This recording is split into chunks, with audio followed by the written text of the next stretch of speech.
Hello and welcome to NSCC classes. आज हम जो टॉपिक करने जा रहे हैं वो है सबसे पहला नीति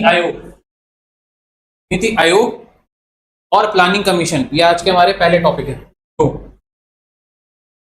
तो नीति आयोग के बारे में जितनी इंपॉर्टेंट चीजें आपके सामने लिखी हुई हैं, पहले तो जो लोग बैठे हैं यहाँ पे वो उसको नोट डाउन कर लें।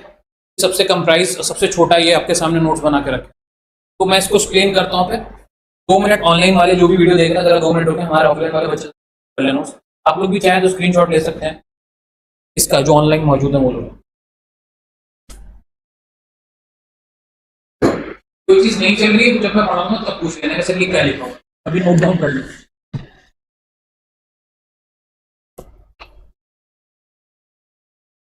पूरा नीति आयोग का चैप्टर मैंने इस एक पेज पे सम अप कर दिया। आपके बना लो, समझाऊंगा। अगर ये टॉपिक आया तो इसमें से जो भी क्वेश्चन बन सकता है पूरा एक जगह पे लिखा हुआ, आपको अलग से कुछ पढ़ने की जरूरत नहीं है, यही क्वेश्चन है। आज 4 से 5 टॉपिक मैं आपको पढ़ाऊंगा। चारों 5 टॉपिक मैंने एक पेज में बनाए हैं ताकि आपको एग्जाम की प्रिपरेशन हो जाए।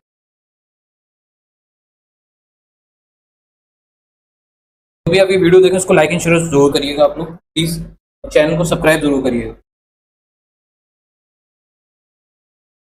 कोई चीज जो रह गई वो पूछनी हो तो ये चीज नहीं चली, लिख लिया। ये ल्यूटेनेंट गवर्नर्स, हाँ दूसरी बात समझाऊंगा। लिखने में टाइम जाता है, इसलिए मैंने भी पहले से लिख के रखा और आप लोग भी लिख लो ताकि समझाऊं तो समझ में आ जाए। हो गया? चलिए मैं अब इसको इनलार्ज कर रहा हूं समझाने के लिए। देखिए, सबसे पहली चीज कि नीति आयोग की फुल फॉर्म क्या होती है जो एग्जाम में आती है। तो नीति आयोग की फुल फॉर्म होती है national institution for transforming India. कभी कभी खाली फुल फॉर्म पूछ लेता है इसकी, ठीक है। ये आपकी फुल फॉर्म होगी, सही फुल फॉर्म सही से देख के जाना, कंफ्यूज करने के लिए 2-4 फुल फॉर्म दे सकता है, ठीक है। दूसरी चीज, ये करती क्या है बेटा, इसका नाम ही जैसे नीति एज एन हिंदी वर्ड। नीति क्या है? एक हिंदी वर्ड है, ठीक है, इसको इंग्लिश में लिखा गया, एक हिंदी वर्ड है। नीति मतलब होता है कुछ प्लानिंग करना, कुछ बनाना, ठीक है, कुछ प्लान करना, कुछ प्लान पे वर्क करना, नीति बनाना, और नीति बनाते हैं, ठीक है। तो इस ये जो कमीशन है बेसिकली कॉन्स्टिट्यूशन में दे रखी है, उसका काम क्या है? इंडिया के लिए, यानी इंडिया की भलाई के लिए कुछ प्लानिंग करना, कुछ करना। तो इसका काम यह है। तो ये क्या काम करते होगा आपको अंदाजा लग रहा है? ये उसी तरीके का काम करती होगी जिससे देश की भलाई हो। इनको कुछ प्लान बनाना होता है, इनका कुछ टेन्योर होता है, कुछ टाइम होता है, ठीक है। अभी ये तो बात समझ गए इतना ब्रॉडली आप। अब है क्या? इंट्रोड्यूस्ड नीति आयोग इन 1 जन। देखो ये डेट बड़ी इंपॉर्टेंट है। नीति आयोग आया कब? नीति आयोग जो आया है वो डेट है ये 1 जन 2015। नीति आयोग कब बना? 1 तारीख को जनवरी की 2015 की, यानी कि 2014 तक नहीं था, 2015 में आया है, ठीक है। As an extra constitutional body. Extra constitution body मतलब कॉन्स्टिट्यूशन में बाद में जोड़ा गया, ठीक है। अगर एग्जाम में आता है एक्स्ट्रा कॉन्स्टिट्यूशन बॉडी तो ये लगाना, और अगर सिर्फ आता है कॉन्स्टिट्यूशन बॉडी, एक्स्ट्रा नहीं आता है तो कॉन्स्टिट्यूशनल बॉडी आपका आंसर होगा। क्या है ये जो बॉडी है कॉन्स्टिट्यूशन के अंदर है, ये कॉन्स्टिट्यूशन की एक नया पार्ट जोड़ा गया कॉन्स्टिट्यूशन में, ठीक है। अब हम आते हैं इसके आगे, नोन एज। ये सवाल काफी बार आता है, किस चीज को हम थिंक टैंक बोलते हैं? सोचने वाला दिमाग। किस चीज को हम कॉन्स्टिट्यूशन के अंदर थिंक टैंक बोलते हैं? तो अगर एग्जाम में आता है थिंक टैंक या एडवाइजरी बॉडी किसे बोलते हैं, तो थिंक टैंक और एडवाइजरी बॉडी दोनों के दोनों कौन है? नीति आयोग को ही बोला जाता है और किसी को नहीं बोला जाता है। थिंक टैंक नीति आयोग को बोला जाता है, ठीक है। अब इसके बाद आइए यहां पे कंपोजिशन, इसमें कौन कौन होता है? ये शेड दिख नहीं रहा है। कंपोजिशन में आइए कौन कौन होता है इसके अंदर? 2 मेन लोग होते हैं इसके अंदर। एक तो चेयरपर्सन होता है। कौन होता है? पहला चेयरपर्सन, और दूसरे कौन होते हैं? Governing council. Second one is governing council. Governing council में फर्दर और लोग होते हैं 3। गवर्निंग काउंसिल में फर्दर 3 लोग और होते हैं, ठीक है। लेकिन चेयरपर्सन तो हमेशा एक ही होता है। तो चेयरपर्सन कितने होता है? एक होता है। चेयरपर्सन कौन है? प्राइम मिनिस्टर है।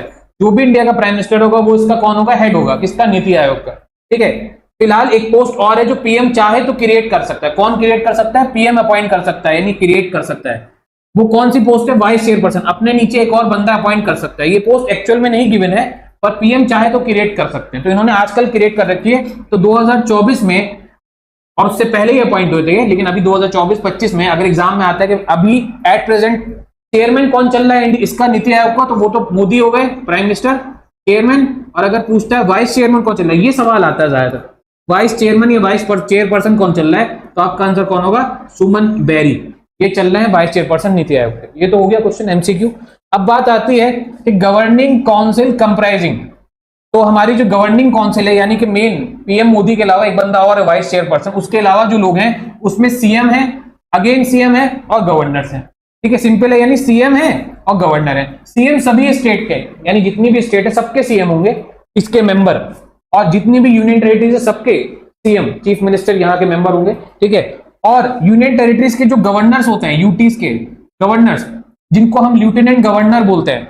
नॉर्मल अगर आपके स्टेट में गवर्नर होगा तो हम उसको गवर्नर बोलेंगे, पर वही बंदा अगर यूनियन टेरिटरी में होगा तो उस गवर्नर को हम लेफ्टिनेंट गवर्नर बोलते हैं, बस फर्क हो जाता है नाम का, बंदा वही होता है। तो जितने भी गवर्नर होंगे यूनियन टेरिटरीज के, यानी लेफ्टिनेंट गवर्नर होंगे, वो इसके मेंबर होंगे। तो कौन कौन इसका मेंबर है, प्राइम मिनिस्टर, उसके बाद वाइस प्राइम मिनिस्टर, ठीक है, वाइस चेयरपर्सन सॉरी, उसके बाद आपके मेंबर्स में कौन है, सीएम सभी स्टेट के, सीएम सभी यूनियन टेरिटरी के, और गवर्नर सभी यूनियन टेरिटरी, जिनको हम लेफ्टिनेंट गवर्नर बोलते हैं। ये तो हो गया इसका।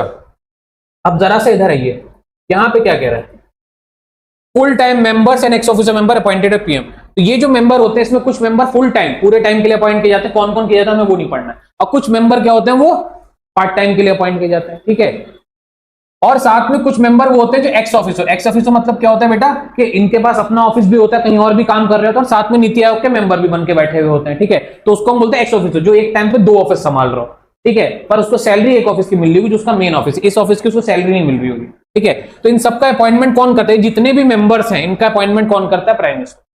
सिंपल है, नीति आयोग में जितने भी मेंबर्स हैं उनका अपॉइंटमेंट प्रेसिडेंट नहीं करता है, नॉर्मली कौन करता है अपॉइंटमेंट, प्रेसिडेंट करता है नॉर्मली हर जगह, पर यहां पे नीति आयोग में नीति आयोग का हेड ही प्राइम मिनिस्टर है, तो जितने भी बंदे अपॉइंट होंगे वो सारा का सारा प्राइम मिनिस्टर खुद करे। ठीक है, ये तो सिंपल बात हो गई। अब एक चीज है याद रखना, अगर एग्जाम में आता है, काफी बार ये वाला क्वेश्चन आता है कि इसकी जो अप्रोच है, यानी इसका जो तरीका है वो कैसा है नीति आयोग का, तो नीति आयोग का जो तरीका है वो है bottom up approach, bottom up approach. ठीक है, बॉटम अप समझ रहे हो, नीचे लेवल से ऊपर तक चीजों को सही करना, यानी नीचे से सुधारो चीजों को और ऊपर तक चीजें सही हो जाएंगी। यानी कोई करप्शन दूर करना हो तो पहले निचले लेवल पर दूर करो, देन ऊपर वाले लेवल पे आप आओगे। प्लानिंग ऐसे करो जो छोटे छोटे लोगों से बड़े लोगों तक जाए। ठीक है, बॉटम यानी नीचे, अप यानी यहां पे क्या होता है, जैसे ये बॉटम है, ये बॉटम है क्या, अप की तरफ, तो हम क्या बोलेंगे, बॉटम अप अप्रोच जो है वो किसकी है, नीति आयोग की। ठीक है, बॉटम अप्रोच किसकी है, नीति आयोग की। ओके, अब हम आगे चलते हैं, देखिएगा।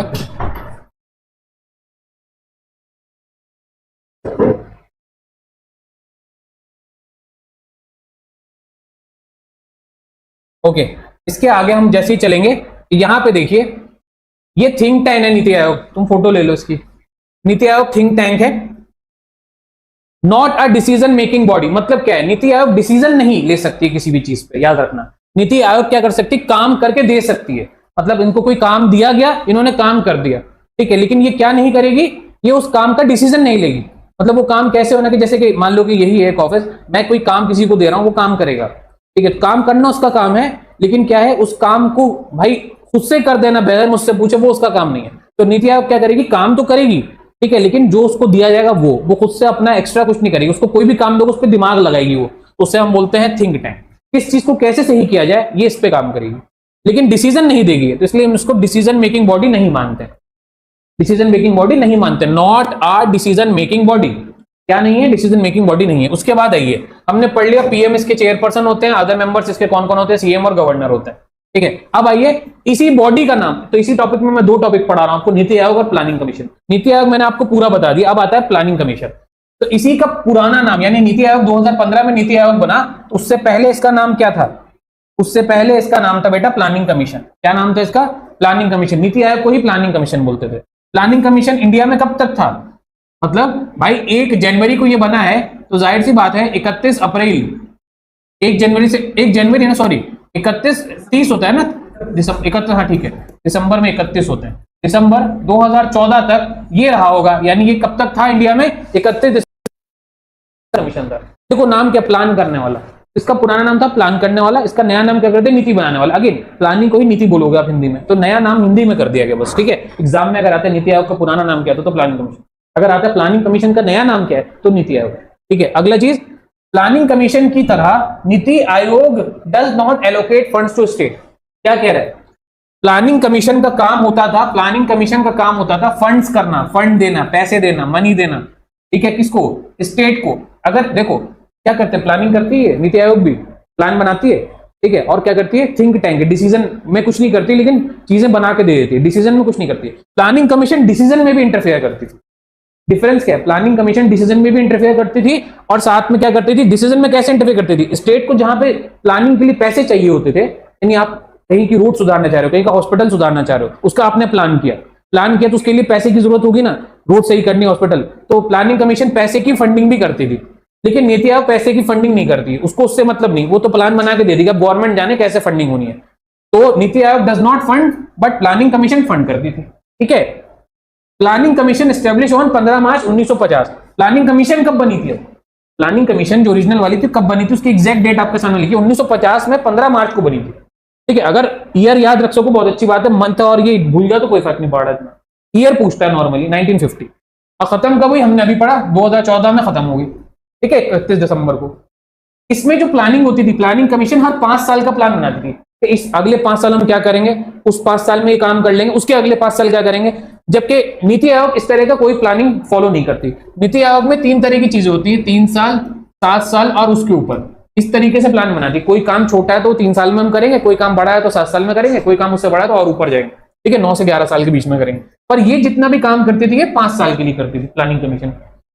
हेड फाइनेंशियल कंट्रोल, इनके पास फाइनेंशियल कंट्रोल था, जबकि नीति आयोग के पास कोई फाइनेंशियल कंट्रोल नहीं है। नीति आयोग के पास फाइनेंशियल कंट्रोल नहीं है, प्लानिंग कमीशन के पास था। क्यों? क्योंकि फंड कर देती थी, फाइनेंस यानी पैसे देने की पावर। ये क्या है? ये टॉप डाउन अप्रोच फॉलो करती थी, और ये वाला कैसा करती थी? ये bottom to up approach follow करती है नीति आयोग, यानी नीचे से सुधार करो। और ये क्या करती थी? पहले ऊपर को सही करो देन नीचे तक आओ।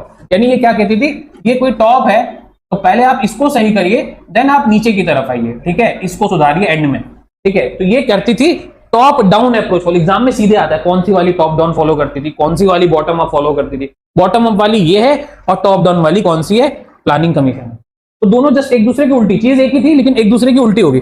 इसका भी चेयरपर्सन हमेशा प्राइम मिनिस्टर ही रहता था, इसका भी चेयरपर्सन प्राइम मिनिस्टर ही रहता है, ठीक है। लेकिन इसमें अदर मेंबर्स के बारे में कुछ भी नहीं दे रखा है, हो भी सकते थे नहीं भी हो सकते थे, पर इसमें दे रखा है कि होंगे ही होंगे, सीएम और गवर्नर, ठीक है। रही बात कि चेयरपर्सन को, सॉरी, लास्ट डिप्टी चेयरमैन कौन थे इसके, आखिरी, ये सवाल आता है। यानी जब ये खत्म हुई तो उस टाइम पे चेयरमैन कौन चल रहे थे इसके? तो इसके चेयरमैन चल रहे थे मोंटेक सिंह, MONTAK SING सिंह, ये इनका नाम था, जो आखिरी चेयरमैन थे प्लानिंग कमीशन, ठीक है।